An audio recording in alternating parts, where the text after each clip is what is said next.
Welcome back to Filmmaker Reacts, and today we're going to be looking at episode 4 of Escape from Tarkov's Raid. Unfortunately, this is the last episode. However, they're going to be making more, and there is a behind the scenes that I need to react to still. So get comfortable, and let's jump right in. Last time we met, pretty much everybody got shot up in the changing rooms because of Skip's decision to go and try and get revenge. Now, I've heard from you guys in the comments that there's some interesting camera work at the beginning of this episode, so I'm going to be keeping an eye out for that one. So yeah, they took a grenade, and more USEC were coming. Ooh. Yeah, we saw him die last time, poor dude. A lot of practical explosions again. Man. Get the gun!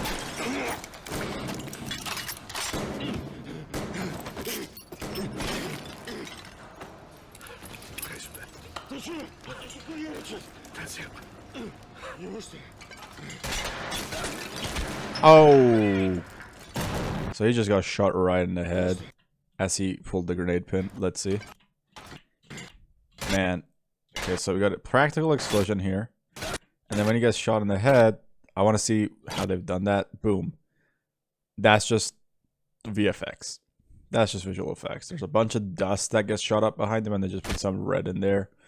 Like a red splatter effect in like something like After Effects or whatever to make it look like he got shot in the head.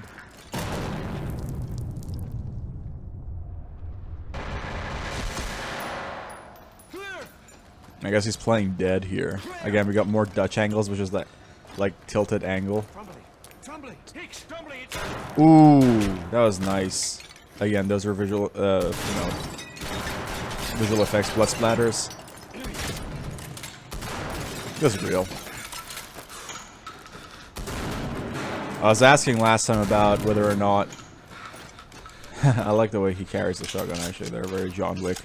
But ooh, we're going melee. Oh. Ooh, man. So we got a lot of rotating of the camera, a lot of close-ups of the action. This is great, by the way. Whenever you can actually see the impacts of fights, like fight sequences like this, hand-to-hand combat, you know these guys went all out with their stunt team. Because if they didn't, they would just cut away. They would just cut away so you couldn't see what was happening. But since they're actually showing you the impacts and everything, you know these guys were practicing for like weeks. And they know how to fight. So, and if not, at least they know how to do stage combat. Because they're showing you all the impacts. It's not like cutting away. A lot of Hollywood movies tend to just cut away on every impact, like every punch, every kick, and that's terrible. If you watch the Sleeping Dogs reaction that I made, I talked about that in there, and I suggested a video. I'll put that in the cards up here as well, and I'll put it in the description as well. Definitely worth looking at it. It talks about action and action choreography and directing action, and this is definitely hitting the mark here. There's a lot of cuts, but you're still seeing all the impacts. Yeah. A lot of in and out with the camera, a lot of tilting with the camera. I feel like this is on some kind of like a movie rig, because like they keep like tilting it to the side, you know, so the camera keeps going to the side. So there's like a round, like almost like almost like a rounded square kind of rig that they put the cameras in. I feel like it might be something like that, or maybe even a DJI Ronin, like the actual Ronin. Maybe, I don't know, or Ronin 2, whatever. Those are stabilizers. There's still a lot of camera shake, but it looks like they have a lot of good control over the motions of it now. And like the cameraman's able to push in and out with the camera. So I feel like it's in that kind of a rig system right now. Ooh, he just took a shot in the body armor. Oh! Oh my god! Alright, let's check this out. So we cut here with him tackling him, and then oh, he just rams his head into the wall. That's fucking insane. Oh, okay, I see what's going on here. This is the bit you guys were talking about, wasn't it? Oh, that's so cool. Oh my god. All right, so I'll just explain to you really quickly what that is. That's speed ramping. So what speed ramping is, I'll put a little diagram somewhere here, or I'll show it to you. Speed ramping is when you kind of, in your editing software, whatever it may be, Premiere, Resolve, Avid, Final Cut, whatever, when you basically ramp up, like create an actual visual ramping up of the speed of the clip being played back. It's kind of difficult to explain it, but so at certain part, like the speed of it gets spiked up and down.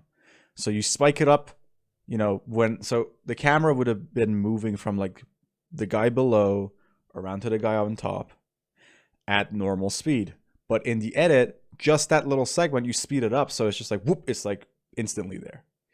And when he gets back to where he needs to be, you slow it back down. And then whenever the move happens again, you speed it back up. So it's like constant speed ramping.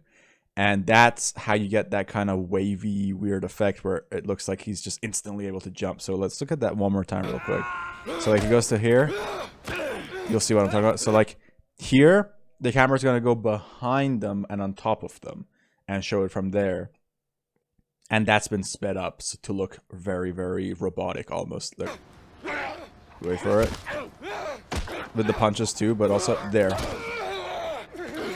And you can kind of tell because their movements are happening a little too fast. Like, see how he's running a little bit too fast and everything?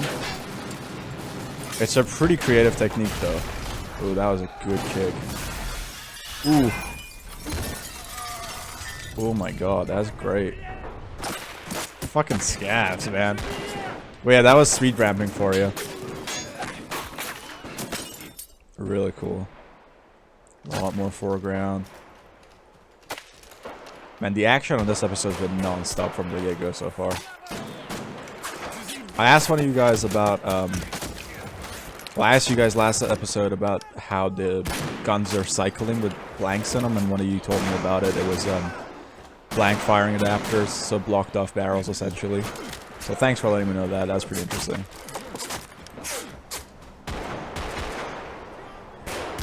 Did they both fall out, didn't they? They both fell out the window. So the USEC guy's trapped out too now.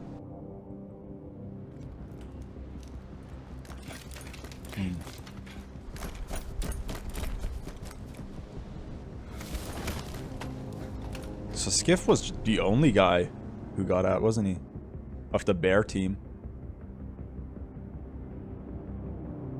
And that's the USEC dude.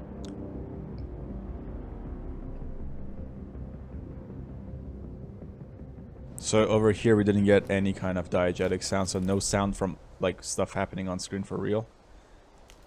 Oh gosh. Now that's cool.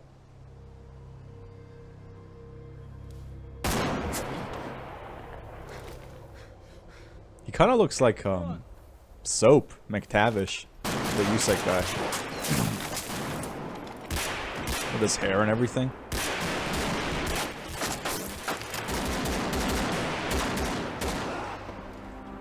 Okay, so I guess they just made friends. Kind of. I guess not yet.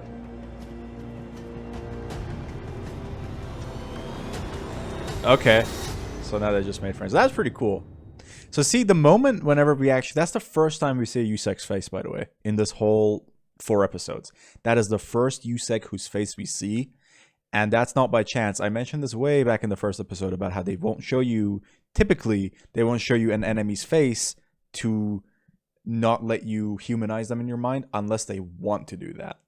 So over here, the directors decided, or the scriptwriters decided, that this is where we want to humanize USEC, and that's why he no longer has his face cover mask, and you can just see him. Because the moment you can see the eyes and the facial expressions, you can connect with somebody. And that's not by chance, that's definitely by design. Obviously, you know, you need to know what the character looks like so you can remember who he is, but that is also a way to create a human connection with the character, instead of them just being kind of a faceless enemy.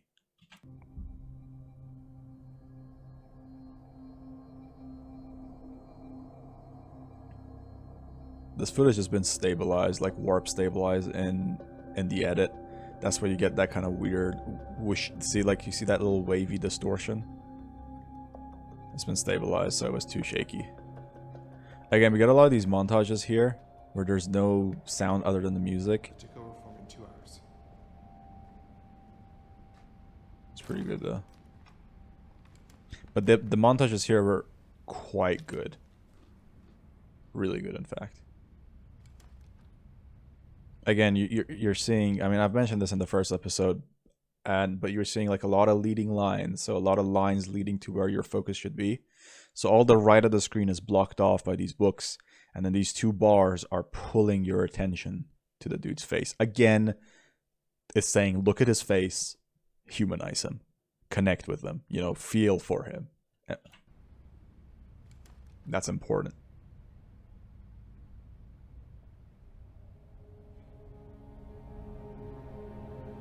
What? Who's that other bear? Oh no, he's remembering the bears. Because, oh yeah, this is where they were held up before they decided to attack the USEC compound, wasn't it? What I don't understand, though, is why the USEC dude doesn't just go back to his compound, unless it got taken over by the scavs now. Suppose that's possible.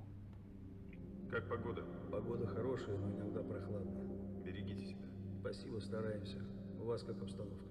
У нас Sorry, все спокойно. Вам повезло больше, чем нам. Твою группу поставили в резерв наш. Уже знаем. Вам могут дать моего бойца. Ему сообщение из дома. Покажи ему.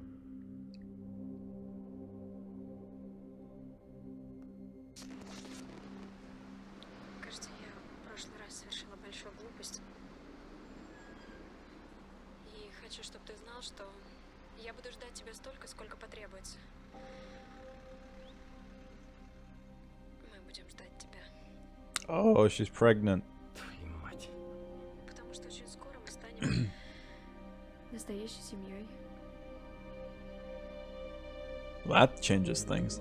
So I guess this episode is really about, and I guess that's why the captain actually changed the timings of the takeoff to leave Skiff behind, so that he wouldn't die, so that he could go back home. But I guess he didn't account for him going anyway. Again, we're getting a flashback. This whole episode is about humanizing these 2 people now. A lot of these like sex scenes and love scenes that are shown in movies because they don't want to get like an R rating, even though they'll probably get an R rating anyway because of all the blood and murder.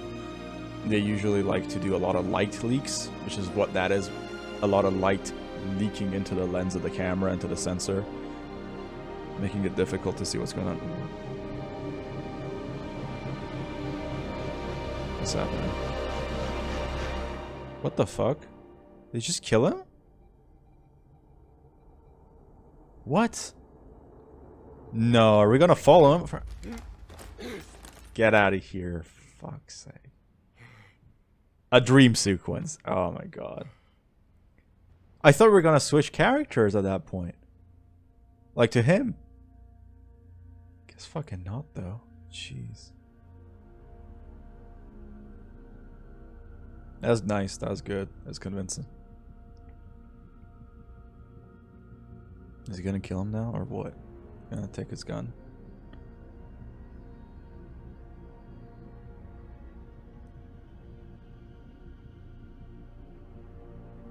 He's gonna try and see what he's got in his bag.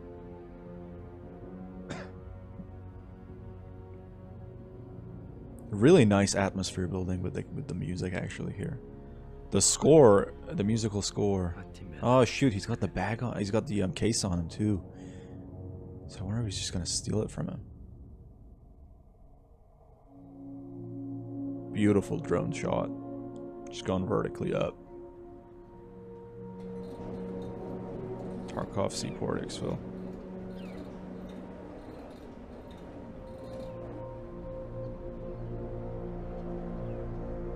Man. So I guess he's trying to exfiltrate now.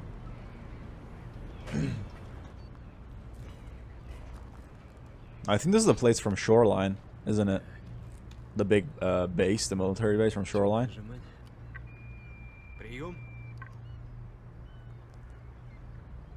If you guys played the game. Yeah, this is Shoreline. Вода мокрая. Вода мокрая. Пошел, пока не ёбнули. Блин, пароль. Вода мокрая. Ты не русский, что ли? Да русский я, блядь. Пароль проверьте. Продуктов паролей. Без пропуска ехай нахуй. Сука, какой еще нахер пропуск? Дежурного офицера мне, блядь, позови сюда. Одну минуту. Не кладите трубку. Вот так-то. Holy shit. Заебись, поговорили. Я тебе возьму этот пропуск. Special pass. So I guess that's why you can't exfiltrate through there in game. Whoa. Ну вас нахуй. Походу придется навестить огрызка.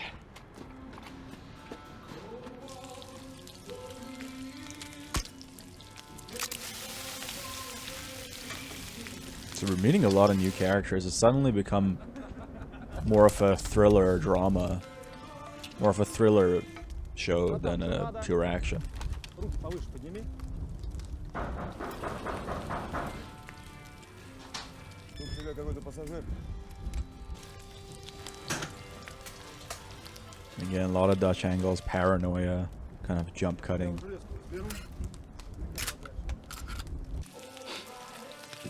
Слышал, ты тут всем местным ритейлом рулишь? Very, very good suspense building, atmosphere building. Perfect, really. Или что там у вас? Карта?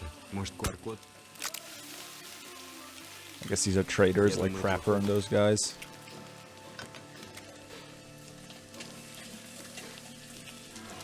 Нет, ни к чему. You had a nice custom Glock, huh? А кто может заинтересоваться? Вещь хозяйская.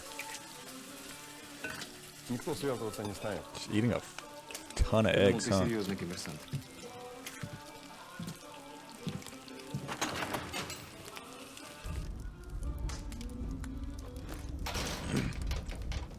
У тебя тут автомат заболел.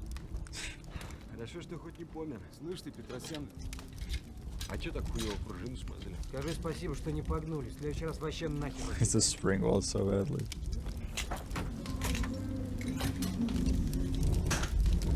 Слышь, ты серьезный? Приноси свой хабар. Через 2 часа к радарам.